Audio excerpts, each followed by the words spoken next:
Bonsoir donc à toutes et tous. Eh bien, écoutez, je suis très heureux de vous retrouver pour faire un nouveau point météo concernant l'évolution attendue pour ces prochaines heures avec donc une dégradation orageuse, la dégradation de l'année pour beaucoup de secteurs.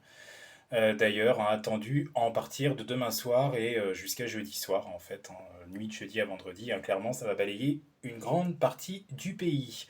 Alors, ça va débuter à partir de ce mercredi soir, donc attention. D'ailleurs, la chaîne météo m'a déjà mis en alerte orange concernant ce risque orageux et d'autres régions du nord-ouest. D'autres secteurs du centre-ouest nord-ouest ont déjà été émis en vigilance orange. Et dites-vous bien, de toute façon, que ça va encore être modifié. Il y en aura d'autres qui passeront en alerte orange demain. Et Météo France déclenchera sans doute sa vigilance orange. C'est même sûr à 99%, demain matin 6 heures, s'il la déclenche pas à minuit, mais c'est plus rare, généralement ils le font à 6 heures ou à 16 heures. Des fois au milieu de la matinée aussi, mais là ça sera déclenché à 6 heures, si c'est pas déclenché à minuit ce soir, c'est sûr, c'est quasiment sûr en tout cas. Donc la dégradation orageuse va débuter vers le Poitou, voilà, en gros, on va dire qu'en gros, du nord de l'Aquitaine au Limousin, en remontant vers le Poitou, donc Pays de la Loire, Bretagne, Normandie, région centre, bassin parisien, Hauts-de-France, c'est là qu'on attend vraiment les orages les plus forts, forts à violents. Donc on peut même aller jusqu'à du violent. Moi j'ai vu les paramètres, j'ai réanalysé un peu tout ça, et franchement c'est très prometteur, y compris ici, honnêtement, c'est prometteur. Il y a un risque de supercellule qui devrait s'effectuer très marqué, supercellule qui devrait avoir lieu, notamment au début de la dégradation. Ensuite, il est possible que tout cela se transforme un peu en MCS, un MCS qui resterait venteux. Il est prévu des rafales à peu près de 80 à 100, mais pourquoi pas ponctuellement 110 km/h, c'est possible, avec un risque de tornade modéré. Bon, a priori, c'est pas vraiment le risque de tornade qui sera le plus présent non plus, mais on se méfie, on n'est pas à l'abri d'avoir ce genre de phénomène, et on l'a très bien vu hier dans le sud de la France. Carcassonne, par exemple, qui a eu la fameuse tornade EF3, une tornade F3, EF3, c'est quand même pas si courant que ça, et notamment sur le sud. Le sud de la France n'est pas si touché que ça par les tornades. Habituellement, c'est plus les régions au nord, notamment entre la Normandie et les Hauts-de-France, parce que globalement, c'est là que les couloirs de vent les plus cisaillants sont présents en France.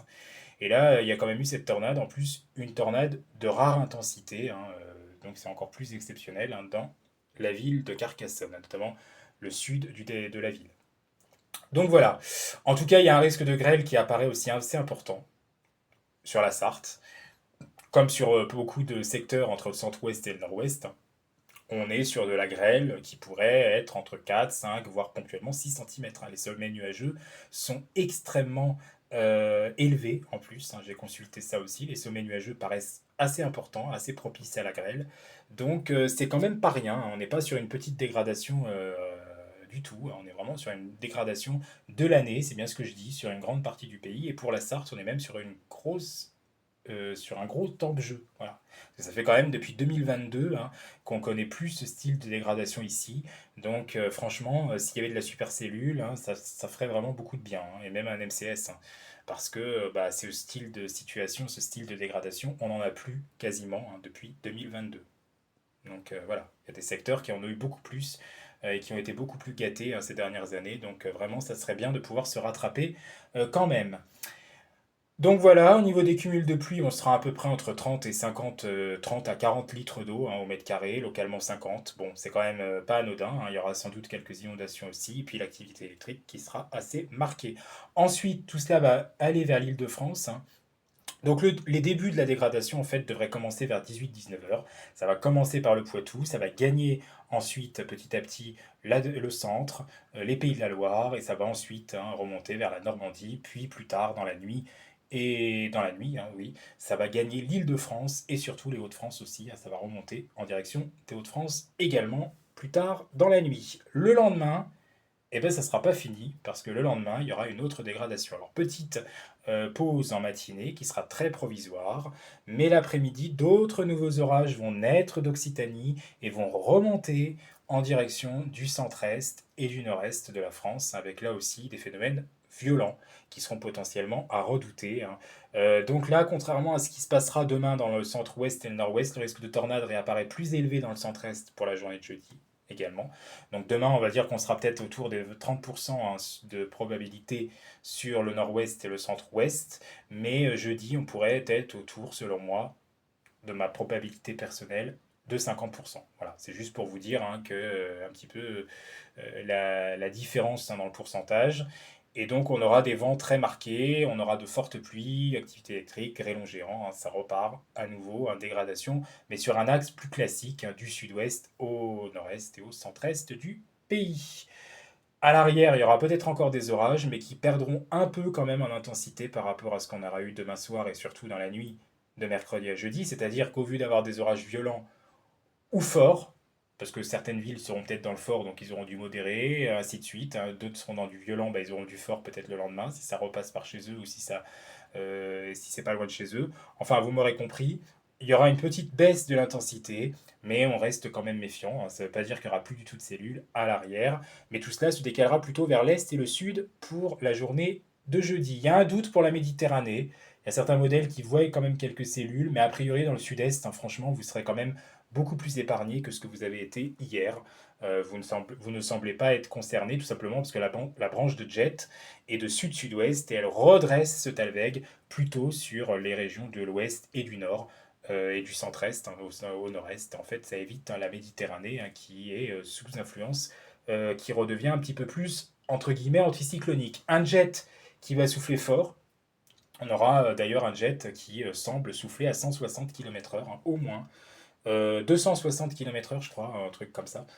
Si je dis pas de bêtises, on est même sur un jet quand même très prononcé, en tout cas très marqué, hein, ça c'est sûr.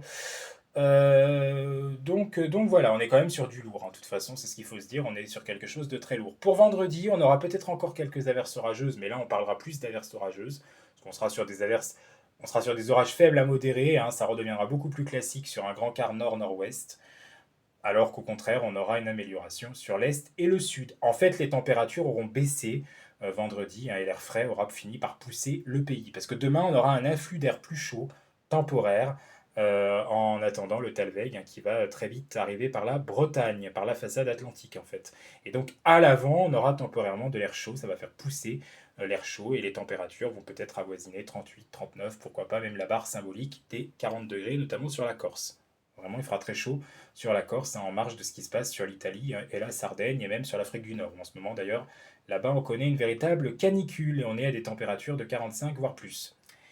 Voilà pour cette situation. Donc il faudra faire très attention. Le conflit thermique s'annonce énorme. Un jeudi, il va s'annoncer énorme avec l'air frais atlantique qui va de plus en plus essayer de pousser par l'ouest et l'air chaud qui va résister, qui va remonter d'Afrique du Nord et d'Italie hein, via toutes les régions du sud et de l'est, en particulier le sud-est et l'est. Donc vous comprenez pourquoi au milieu de tout cela, on aura encore ces orages qui seront particulièrement marqués.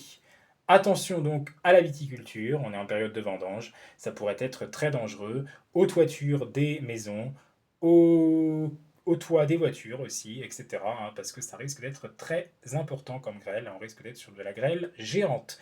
Et attention aussi aux routes hein, qui pourraient blanchir localement, ça commencera demain soir donc du centre-ouest au nord-ouest, et ensuite je vous ai dit ça se décale, donc centre-ouest-nord-ouest, hein, donc incluant Paris, la région parisienne et ensuite les Hauts-de-France, et le lendemain, nouvelle dégradation de l'Occitanie jusqu'au centre-est et jusqu'au nord-est.